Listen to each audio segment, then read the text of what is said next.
ಪ್ರೀತಿಯ ದ್ವಿತೀಯ PUC ವಿದ್ಯಾರ್ಥಿಗಳೇ, ಇವತ್ತು ನಡೆದಂತಹ ನಮ್ಮ ಹಿಸ್ಟ್ರಿ ಎಕ್ಸಾಮಿನ ಕೀ ಆನ್ಸರ್ಗಳನ್ನು ಅಪ್ಲೋಡನ್ನು ಮಾಡಿ ಕೊಡ್ತಾ ಇದ್ದೇನೆ. ಬನ್ನಿ ವಿದ್ಯಾರ್ಥಿಗಳೇ, ಒಂದೊಂದಾಗಿ ಈಗ ಕೀ ಆನ್ಸರ್ಗಳನ್ನು ನೋಡ್ತಾ ಹೋಗೋಣ. ನಾಳೆ ಎಲ್ಲರಿಗೂ ಕೂಡ ಇಂಗ್ಲೀಷ್ ಇದೆ. All the best. ಈಗಾಗಲೇ ನಮ್ಮ ಯೂಟ್ಯೂಬ್ ಚಾನಲಲ್ಲಿ ನಿಮಗೆ ಬೇಕಾಗಿರುವಂಥ ಪ್ರತಿಯೊಂದು ಮೆಟೀರಿಯಲನ್ನು ಅಪ್ಲೋಡನ್ನು ಮಾಡಿ ಕೊಟ್ಟಿದ್ದೇನೆ. ಈ ವಿಡಿಯೋ ಪ್ರಾರಂಭ ಮಾಡೋಕ್ಕಿಂತ ಮುಂಚಿತಾಗಿ ಒಂದೇ ಮಾತು ಹೇಳುವಂಥದ್ದು, ನಾನು ಮೊದಲು 3 ಮಾಡಲ್ ಕ್ವಶನ್ ಪೇಪರ್ ಪ್ಲಸ್ ನಿಮ್ಮ ಪ್ರಿಪೇಟರ್ ಎಕ್ಸಾಮ್ 1 ಕ್ವಶನ್ ಪೇಪರ್ ಸಂಪೂರ್ಣವಾಗಿ ನೋಡಿಕೊಂಡ್ರೆ 100% ಹೆಲ್ಪ್ ಔಟ್ ಆಗುತ್ತೆ. ಬನ್ನಿ ವಿದ್ಯಾರ್ಥಿಗಳೇ, ಈಗ ನಾವು ಪ್ರಾಚೀನ ಕರ್ನಾಟಕದ ಮೇಲೆ ಉಲ್ಲೇಖಿಸುವ ಗ್ರಂಥ ಡ್ಯಾಶ್ ಅಂತ ಇದೆ. ಇದಕ್ಕೆ ಸರಿಯಾದ ಉತ್ತರ ಬಂದು ಆಪ್ಷನ್ ಡಿ, ಕವಿರಾಜ ಮಾರ್ಗ ಅನ್ನುವಂಥದ್ದು ಸರಿಯಾದ ಉತ್ತರ ಆಗಿರುತ್ತದೆ. ರಾಷ್ಟ್ರಕೂಟರ ಸಾಮ್ರಾಜ್ಯವು ಜಗತ್ತಿನ 4ನೇ ಶ್ರೇಷ್ಠ ಸಾಮ್ರಾಜ್ಯಗಳಲ್ಲಿ ಒಂದಾಗಿದೆ ಎಂದು ಹೇಳಿದ ಅರಬ್ ಪ್ರವಾಸಿಗ ಯಾರು ಅಂತ ಇದೆ. ಅಲ್ ಮಸೂದಿ ಅನ್ನುವಂಥದ್ದು ರೈಟ್ ಆನ್ಸರ್ ಆಗಿರುತ್ತದೆ. ಕ್ವಶನ್ ನಂಬರ್ 3, ದಕ್ಷಿಣ ಭಾರತದ ತಾಜ್ ಮಹಲ್ ಎಂದು ಪ್ರಸಿದ್ಧವಾದ ಸ್ಮಾರಕ ಯಾವುದು? ಇಬ್ರಾಹಿಂ ರೋಜಾ ಅನ್ನುವಂಥದ್ದು option B is the right answer. ಸರಿಯಾದ ಜೋಡಿಯನ್ನು ಗುರುತಿಸಿ ಬರೆಯಿರಿ. ಶಂಕರಾಚಾರ್ಯರು ಅಂತ ಇದೆ. ಕ್ವಶನ್ ನಂಬರ್ 4, ಇದಕ್ಕೆ ಸರಿಯಾದ ಉತ್ತರ ಬಂದು ಶಾರದಾ ಮಠ ಸರಿಯಾದ ಉತ್ತರ. ಮಧ್ವಾಚಾರ್ಯರು ಏನಿದು ಸೋದೆ ಮಠ ರೈಟ್ ಆನ್ಸರ್. ರಾಮಾನುಜಾಚಾರ್ಯರು ಶ್ರೀರಂಗಮಠ ರೈಟ್ ಆನ್ಸರ್. ಬಸವೇಶ್ವರರು ಆಯಿತಾ, ಇದಕ್ಕೆ ಆದಮಾರು ಮಠ. ಅಂದರೆ ಮೇಲಿನ ಎಲ್ಲವೂ ಸರಿ ಅಂತ ಅನ್ನಿಸ್ತಾ ಇದೆ. ದಯವಿಟ್ಟು ಏನಾದರೂ ತಪ್ಪಿದ್ದಲ್ಲಿ ತಾವುಗಳು ಕಮೆಂಟ್ ಮುಖಾಂತರ ಸರಿಯಾದ ಉತ್ತರವನ್ನು ಹಾಕಿ. ಮಂದಗಾಮಿ ನಾಯಕರನ್ನು ಗುರುತಿಸಿರಿ ಅಂತ ಇದೆ. 5ನೇ ಪ್ರಶ್ನೆಗೆ ದಾದಾಬಾಯಿ ನವರೋಜಿ ಅನ್ನುವಂಥದ್ದು ರೈಟ್ ಆನ್ಸರ್ ಆಗಿರುತ್ತದೆ. ಈಗ ನಾವು ಕೊಟ್ಟಿರುವ ಉತ್ತರಗಳಲ್ಲಿ ಸರಿಯಾದದ್ದನ್ನು ಆರಿಸಿ ಬಿಟ್ಟ ಸ್ಥಳವನ್ನು ಭರ್ತಿ ಮಾಡಿ ಅಂತ ಇದೆ.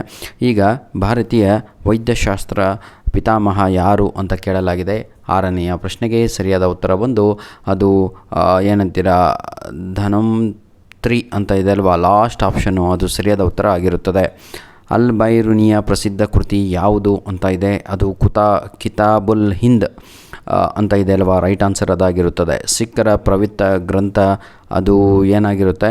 ಗುರು ಗ್ರಂಥ ಸಾಹೇಬ್ ಅಂತ. ಬಹಳ ಪ್ರಶ್ನೆಗಳು ನಿಮ್ಮ ಮಾಡಲ್ ಹಾಗೂ ನಿಮ್ಮ ಪ್ರಿಪೇಟರ್ ಎಕ್ಸಾಮಿನಿಂದನೇ ರಿಪೀಟ್ ಆಗಿರುವಂಥದ್ದು. ನಾಳೆ ಕೂಡ ಹೀಗೆ ಆಗುತ್ತೆ. ರಾಮ್ ಮೋಹನ್ ರಾಯ್ ಆರಂಭಿಸಿದ ಬಂಗಾಳಿ ಪತ್ರಿಕೆ ಯಾವುದು ಅಂತ ಕೇಳಲಾಗಿದೆ. ಅದು ಸರಿಯಾದ ಉತ್ತರ ಬಂದು ಏನಂತೀರ ತಾವುಗಳು ಹೌದಾ, ಸಂವಾದ ಕೌಮುದಿ ಅನ್ನುವಂಥದ್ದು ರೈಟ್ ಆನ್ಸರ್ ಆಗಿರುತ್ತದೆ. ಕೊನೆಯ ಪ್ರಶ್ನೆ, ಗಾಂಧೀಜಿಯವರು ದಂಡಿ ಯಾತ್ರೆಯನ್ನು ಡ್ಯಾಶ್ ಇಂದ ಆರಂಭಿಸಿದರು ಅಂತ ಇದೆ. ಸಬರಮತಿ ಅನ್ನುವಂಥದ್ದು ರೈಟ್ ಆನ್ಸರ್ ಆಗಿರುತ್ತದೆ. ಬನ್ನಿ ವಿದ್ಯಾರ್ಥಿಗಳೇ, ಈಗ ಮ್ಯಾಚ್ ದ ಫಾಲೋಯಿಂಗನ್ನು ನೋಡ್ತಾ ಹೋಗೋಣ. ದಯಾರಾಮ್ ಸಹಾನಿ ಅಂತ ಇದೆ. ಇದಕ್ಕೆ ಸರಿಯಾದ ಉತ್ತರ ಬಂದು ದಯಾರಾಮ್ ಸಹಾನಿ ಅವರಿಗೆ ಹರಪ್ಪ ಸಂಶೋಧನೆ.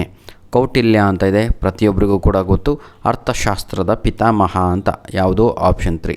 ಶಿವಾಜಿ ಅಂತ ಇದೆ, ಛತ್ರಪತಿ ಶಿವಾಜಿ ಅಂತ ಸ್ಲೋಗನ್ಸನ್ನು ಹೇಳ್ತಾ ಇದ್ದಾರೆ, ಆರಾಮಾಗಿ ಬರಿಬೋದಿತ್ತು. ಡಾಲ್ ಹೌಸಿ ಅಂತ ಇದೆ. 4ನೇಕ್ಕೆ ಸರಿಯಾದ ಉತ್ತರ ಬಂದು ಆಪ್ಷನ್ನು ದತ್ತು ಪುತ್ರರಿಗೆ ಹಕ್ಕಿಲ್ಲ ನೀತಿ ಅನ್ನುವಂಥದ್ದು ಸರ್ದಾರ್ ವಲ್ಲಭಾಯ್ ಪಟೇಲ್ ಅಂತ ಇದೆ. ಇದಕ್ಕೆ ಸರಿಯಾದ ಉತ್ತರ ಬಂದು ಆಪ್ಷನ್ ಡಿ ಆಗಿರುತ್ತದೆ, ಭಾರತದ ಉಕ್ಕಿನ ಮನುಷ್ಯ ಅಂತ. ಬನ್ನಿ ವಿದ್ಯಾರ್ಥಿಗಳೇ, ಈಗ ನಾವು ಎಲ್ಲಿಗೆ 1 ಅಂಕದ ಪ್ರಶ್ನೆ ಕಡೆಗೆ ಹೋಗೋಣ. ಕೆಳಗಿನ ಪ್ರಶ್ನೆಗಳಿಗೆ ಪ್ರತಿಯೊಂದು 1 ಪದದ ಅಥವಾ 1 ವಾಕ್ಯಗಳಲ್ಲಿ ಉತ್ತರಿಸಿ.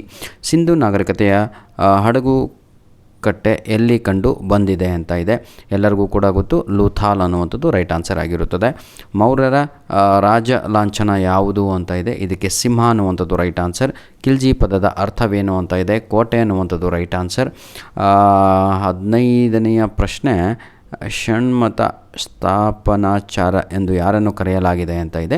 ಶಂಕರಾಚಾರ್ಯರಿಗೆ ಕರೀತಾ ಇದ್ದರು. ಇದ್ರ ಬಗ್ಗೆ ಸಂಪೂರ್ಣವಾಗಿ ನಾವು ಅದ್ರ ಬಗ್ಗೆ ಎಲ್ಲ ಚರ್ಚಿಸಿದ್ದೀವಿ.